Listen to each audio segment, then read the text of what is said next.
Hey there, everybody. Welcome into Friday, April 30th, the last day of April, the day before the Kentucky Derby if you're a horse racing guy.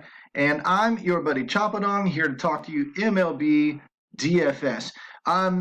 I'm thinking in two different areas today, so bear with me, but I am thinking about the horse races and stuff. As always, this particular video is brought to you by DFSArmy.com, one-stop shopping, all things daily fantasy sports, NBA, PGA, we don't care what you play, as long as you build good lineups, we pay. You know how all that works, right? Fancy little slogans. But bottom line is, I'm going to show you the process here really quickly, and then I'm also going to talk to you a little bit about horse racing if you're interested, because our sister site, sportsbetarmy.com, does a lot of sports betting, does a couple of cool things like the menu and offering coaches picks. They're up over 40 units in April alone, having a great month, and Kentucky Derby being tomorrow. Horse racing and sports betting kind of go together like peanut butter and jelly. So if you haven't seen us talking about that at DFS Army yet today, then you can certainly ask me and I can direct you over to the free room and whatever else over in the Sports Bet Army, where they're going to be talking Kentucky Oaks right now and Kentucky Derby tomorrow, and all of that for horse racing enthusiasts. That said, let's dive in. A little bit of research station, MLB, DFS Army, all of the acronyms that you could possibly think of. Whew, what a mouthful. But it's a Friday. It's a huge slate. And the only game I knocked off was a 6:35 game. So I'm starting down here with a bunch of stuff to pick from. I'm using the Fanduel's pitchers and hitters tab, and then I'll go into the trends tab in a minute. Draftkings is fine. Draftkings will show you projections and value and salaries and stuff like that. But the statistics themselves, like the pitcher stats, the K-score, W, that stuff won't change from site to site.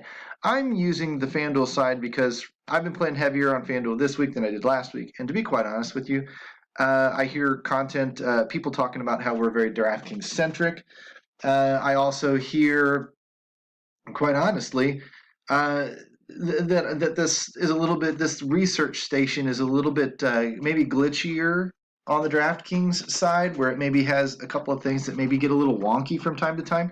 That said, FanDuel seems to be smoother, so that's what we'll probably stick with here when we run through the process.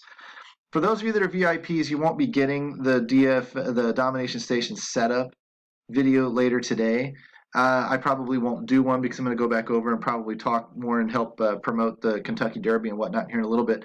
But I did at least want to get this out. I haven't even looked at a slate today. I haven't looked at squat. I don't even know who's on it other than knocking off the 6:35 game. So I'm as blind as a bat, and I just want to show you how quickly you can do this and formulate some ideas like we talk about all throughout the week. So pitchers, slide over to K-score, sort in descending order, right?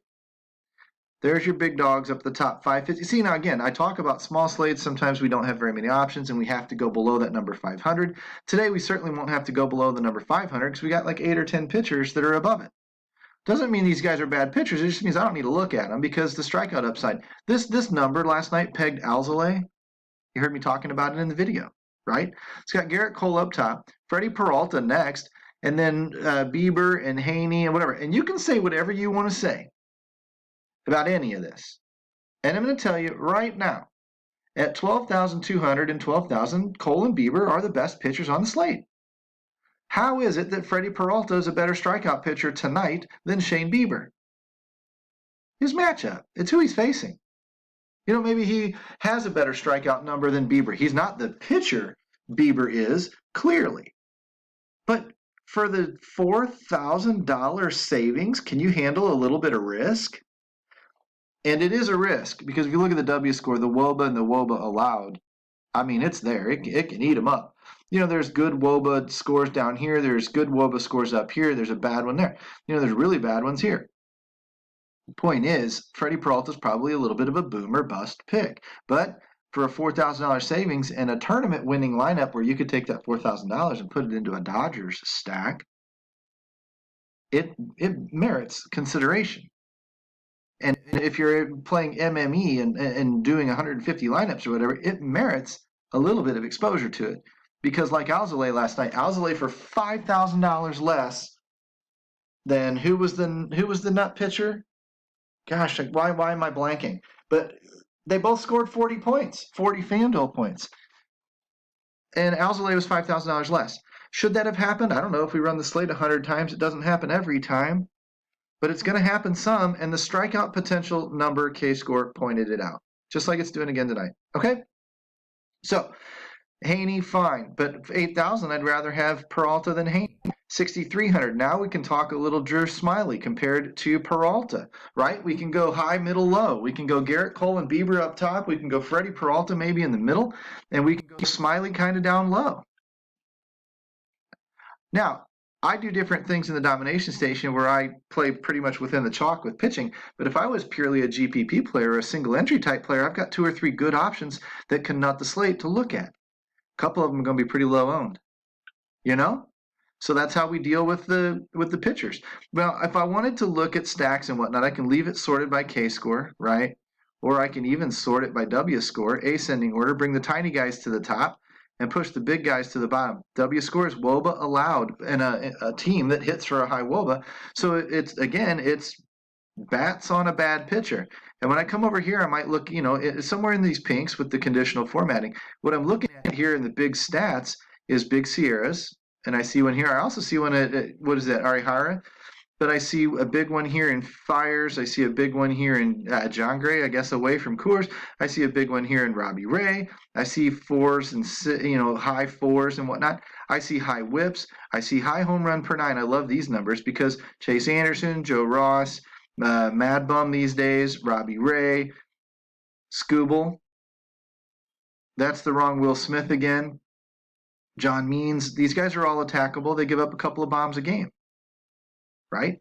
So if I scroll over just a little bit and see who they're facing, I can see these numbers here down here at the bottom. That means that the team that the pitchers are on here and the team they're facing here, Mets, Miami, San Diego, Colorado, Atlanta, good matchups. Come up here to the Yankees, good matchup. Come up here to Toronto. Toronto, not that Will Smith, right? So mediocre matchup. Oakland, pretty good matchup. It just isn't hard, guys. And then I would go into the leverage tool and see who's a little bit lower owned, and I'd pick them.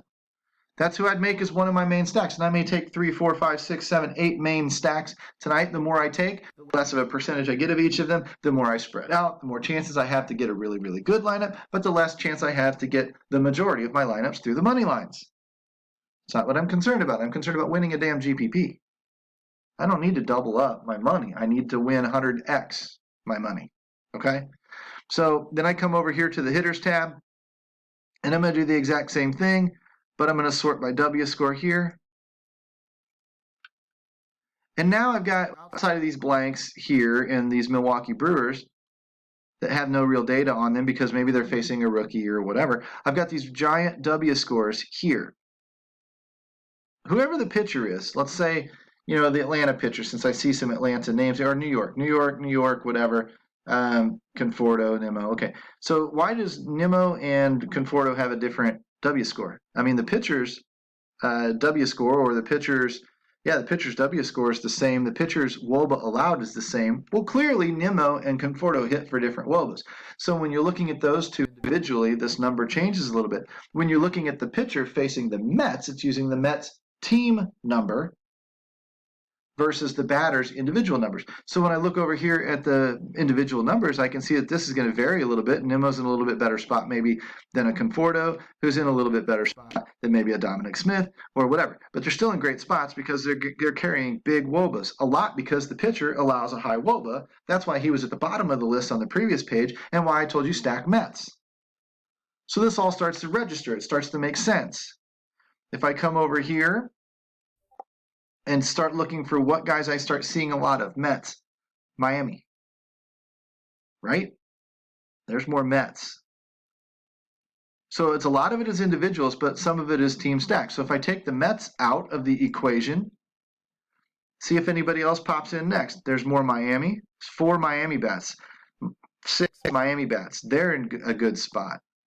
Kick off Miami now. Who else pops into that top page? Atlanta. Any more Atlanta? No. LA. No. Okay, so we've got 2 key stacks that we might, Colorado. So, it's getting a little bit more sparse, getting a little bit more spread out. That's cool. but Miami and the Mets are in the highest, probably the better two W score spots on the day based on process of elimination. So I might want to consider stacking heavily on those teams. I don't care what their ownership is. They're in good spots. They theoretically should perform more times than not. Every night, no, but most nights, sure. Facing this pitcher. And then I spend the rest of my time in the Trends tab. And tonight, I've got 34 names. If you count these out, from Carson Kelly all the way down to Trey Turner, it's 34 names. On such a big slate, how'd I get it that low? I took 14-day WOBA, put a number filter on it of greater than 410, 4.10. I started with 400 and then ISO of 200, like I always do, and then I looked at the list, and the list was a little bit big. It felt a little bit big. So I cut it down a little bit more. How do I cut it down a little bit more? I raised my number from 400 to 410, and I raised my ISO number from 200 to 205. Trims off another 5 to 10 names. Bing, bang, boom. Now I'm looking at the hottest hitters in the league over 14 days. I can look here and be particular and start saying, okay, this is holding steady. This is actually increasing, so that's good for Ozzie Albies. This one's actually decreasing, so maybe Josh Rojas is cooling off a little. Whatever, I can get it. Maybe Luffalo's cooling off a lot from 419 down to 291. But he's still swinging a good bat. I don't overthink things when it comes to this stuff, so I typically am just going to look for who's on this list. This 34 names, that's the list of names that I'm going to boost in the optimizer when I get over to it. And then I'm going to set my pitchers. I'm going to boost my bats. I'm going to go into the stacking tool. And I'm going to set my stacks using the leverage numbers, which I guess with a couple of minutes we can go ahead and do that now. If there's ownership involved on the slate, then I should see leverage stacks, right? I come over here, click over to Fanduel, and now I'm looking for low ownership because I can see the chalk is going to be the Yankees, some Cincinnati Reds, who else? Some Atlanta, right? These are going to be the chalkier teams based on the total ownership. And then I can come over here and say, look at this, San Diego, 19% owned, very, very low, projected by far the highest on the slate. Why would I not be stacking the hell out of San Diego? I'm going to get decent leverage on them. They're expensive, I get it, but they're going to be generating decent, decent points, decent production at lower ownership. If they actually have a ceiling game and they explode, then I'm going to be there when the rest of everybody else is playing Yankees and Atlanta and whatever. In theory, I've got some leverage there. So I'm going to start looking for who has the high projected points, who's green. Look at these numbers down here, low ownership numbers. These are guys that I would be playing. I'd play some Mets, even though we already identified through W score that the Mets are in a great spot tonight. I'll be playing a lot of Mets, hoping they go off. I'll be playing, some Cincinnati, some Washington, some Chicago, some Colorado, right? It's not rocket science. Getting the results is hard, but getting on the right track is easy.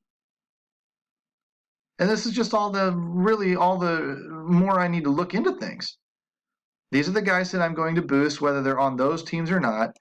These are the stacks that I'm going to boost or that I'm going to put in the majority of what I do. I'll have smidges of these other guys, but these other big stacks are going to be probably my secondary side of things. So I'm going to have probably 5 to 8 teams on the left, and I'll probably have 3 to 5 teams or so on the right.